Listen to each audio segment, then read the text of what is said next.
Of all the standards I was required to learn back as a young cadet in jazz college, one of my favorites is Song for My Father, the title track from the 1965 album by Horace Silver, or the Horace Silver Quintet. Horace Silver was a legendary jazz pianist and composer and arranger, and it's a really cool tune. It's kind of like a good gateway tune for people looking to get into jazz from blues and rock, because it has a nice relaxed groove. It's like a bossa nova beat. Around 124 beats per minute. It's a good tempo for people who don't have superhuman chops, but want to be able to play 16th note solos over. The chord changes are kind of evenly spaced, widely spaced apart, on the average about 2 bars apart, which is good because that gives you more time to think about each chord change and get inside the changes, as they say. Okay, so the tune is in F minor. I'm going to show you first some cool chord voicings, and then there's a really cool bass line that goes with it, which, by the way, it's kind of like a root fifth bass line, and it was lifted by some pop artists afterward. Most notably, most famously, Steely Dan on their 1974 song, Rikki, Don't Lose That Number. The beginning, the piano bass part, that was pretty much almost the same thing as Song for My Father. I think it might have been E minor instead of F minor. So here's a set of upper register chord voicings I'll show you on the top 4 strings. And I'm going to use hybrid picking fingers, and then these 3 fingers to pluck the notes of each chord simultaneously to get that pianistic type of attack.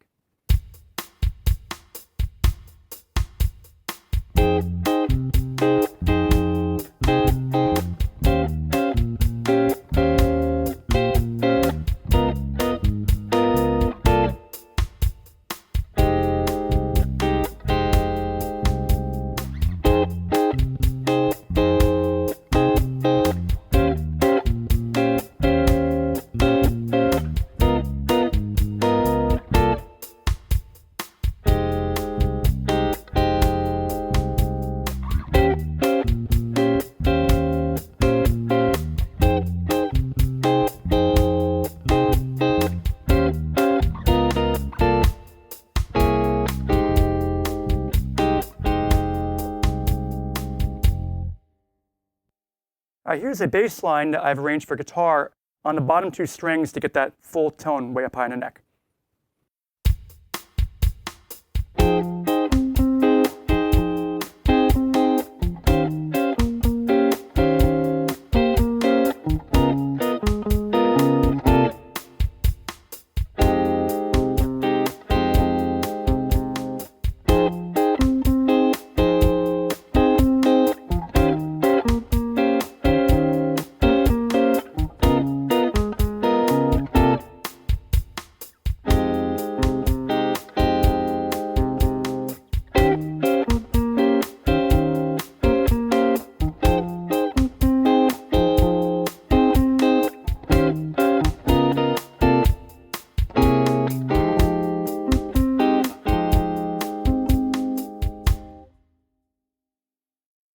So as I mentioned, the tune is in the key of F minor, and it's built on what is known as an AAB form, consisting of 3 8-bar sections, 24 bars altogether.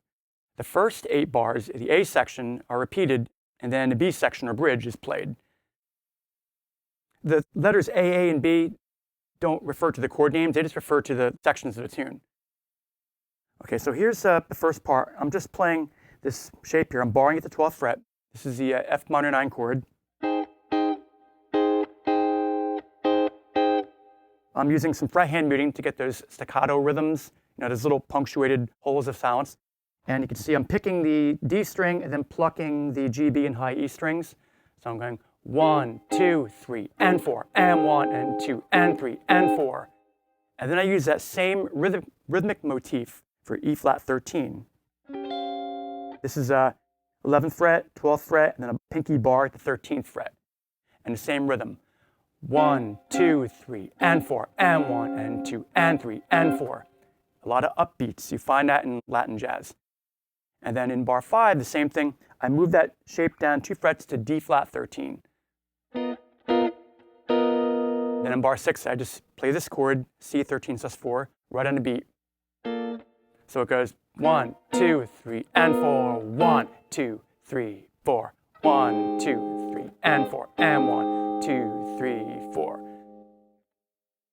D flat 13, is the same as E flat 13. And then C 13 sus 4, you do a pinky bar across the top 3 strings at the 10th fret. So you got 8, 10, 10, 10. And then F minor 9 is that same shape, moved down 2 frets. These are all considered, by the way, these are considered rootless voicings. The root note is not contained in them. Like if you're going to play F minor 9 and you throw the root on the bottom here, you want to mute the A string so you can strum over it. And then E flat 13, you would play the root here.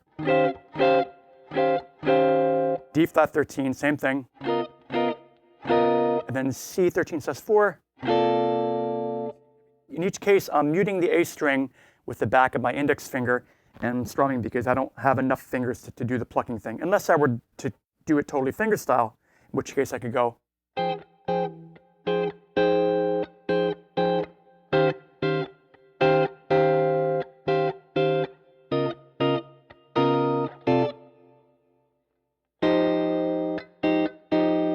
And as you can see, I'm playing the root of the F minor 9 chord here on the A strings, 8th fret. So you got 8, 6, and then a bar at the 8, 8, 8. Notice the different note attack when I do that. You know, when I went, as opposed to going, no matter how quickly you try to strum, it's still going to be a quick arpeggio, right? It's going to be notes in succession. So for now, we're just playing this because it actually sounds better not to play the root if you have a bass player. If you have a bass player, I'm playing it up here because I can go down to E flat. Those 8 bars, that is the first A section, and that is repeated because the form is A, A, B. And then it goes to the bridge, or B section. This is bar 9 in the tab, and it goes like this.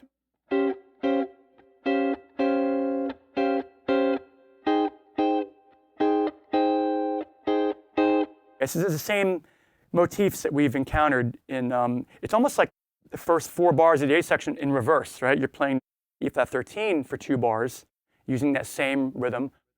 1, 2, 3, and 4, and 1, 2, and 3, and 4, and then playing F minor 9. 1, 2, 3, and 4, and 1, and 2, and 3, and 4. Now here's like the punchline of the whole progression. Bar 13, it goes.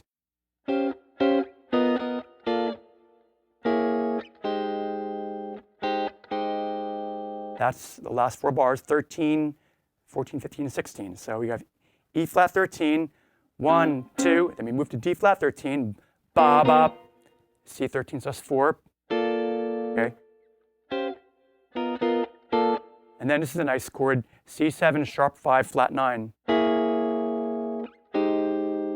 You have to play that because the melody of the tune has that note in it. So.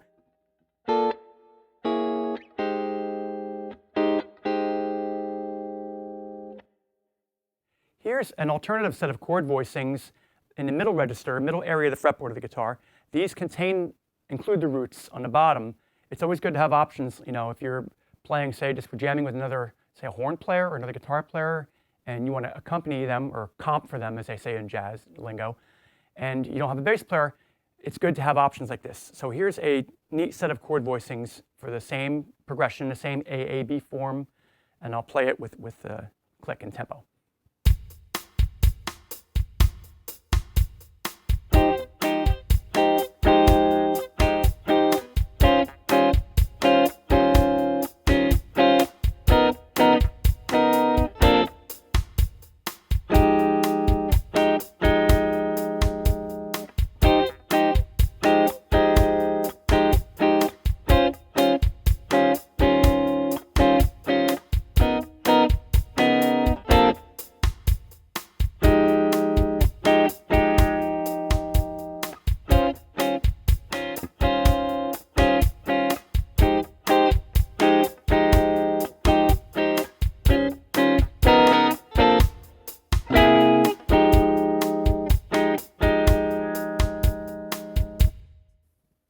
I'm using 5-note voicings here, and while holding the pick, I only have 4 digits available, so if I were to do the hybrid picking thing that I did up here, I would have to leave out a note, you know, and I don't want to do that, so I just decided to strum it. You get kind of a brushy type of sound, which is cool. It's not as noticeable when you're only strumming across 5 strings as it would be if you're strumming across 6 strings. You know, the more strings you're strumming across, the more pronounced that is going to be. So I'm strumming here, and this F minor 9 chord, I have to carefully allow this D string note, the 6th fret, to ring. So I'm making my ring finger here that's fretting the F root note at the 8th fret. I'm making it stand tall. So sometimes you want to, when you're doing this, you want to mute the A string. You want to make it so you're not muting it. In this case, I'm carefully lifting the finger. I want to hear every single note. It's always a good thing. When you're ever forming a new chord that you're not familiar with, arpeggiate it slowly. Make sure you don't hear any dead notes, unless they're supposed to be dead notes, right? If you want it to be muted, if you're going. So, again, I'm using fret hand muting, kind of just gently loosening, relaxing my grip on the strings when I want them to stop ringing. So I'm going, right? All you gotta do is, that's really cool. When you have fretted notes, and then you don't have to do any quick palm muting as you would have to do with an open string, right? Okay, now we have E flat 13. In this case, I'm fretting the E flat root note at the 6th fret on the A string with my middle finger, and I'm also making it stand tall because I want to hear the D string note, the G at the 5th fret. This looks like your typical E flat 9 chord, you know, like the James Brown funk chord, right? You're just adding a little extension on top, the pinky. That gives it that uptown jazz sound. Move that shape down 2 frets to D flat 13. And then D13 sus4 is a piece of cake. It's just a bar across the top 5 strings at the 3rd fret, index finger. And then you throw the pinky on top. I mean, you could use a ring finger if you want. I like the pinky. I like to keep my hand more in a compact, comfortable position. And then you go to the lower voicing of F minor 9, which is the same as this one that we started out with, except we're not including the top note. So instead of barring, we're just going middle finger, index finger, and then ring pinky.